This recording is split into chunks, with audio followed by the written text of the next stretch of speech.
লাচ্ছি খাইতে হয়। আচ্ছা বাবা এখন বানাই দে। ওকে, প্রথমে আমরা দিলাম একটু টক দই, ওই জন্য আনছি, কারণ আমি টক দই না আধা কেজি আছে, সব টক দই ডালে দিলাম। লেবুর রস লইমু, খুবই সিম্পলভাবে বানাইমু।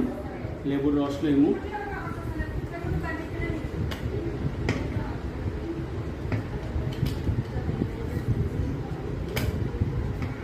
লেবুর রস লই দিয়েছি। এখন আমি পরিমাণ মতো চিনি দিলাম।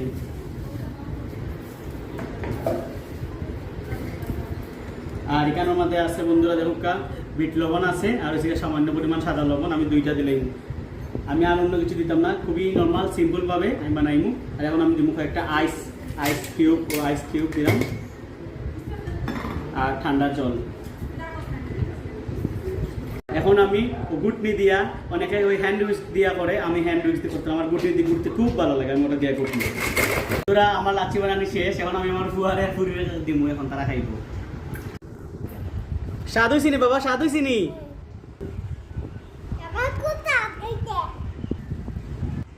স্বাদ হইছি নি গ্রেসি? বন্ধুরা আসলে খুবই টেস্ট হয়েছে। ওলা নর্মাল সিম্পলভাবে বানাইবা, মানুষের কত মশলা দিতে ভালো লাগে না, নর্মাল সিম্পলভাবে বানাইয়া খাইবা, খুব স্বাদ লাগবে খাইতে।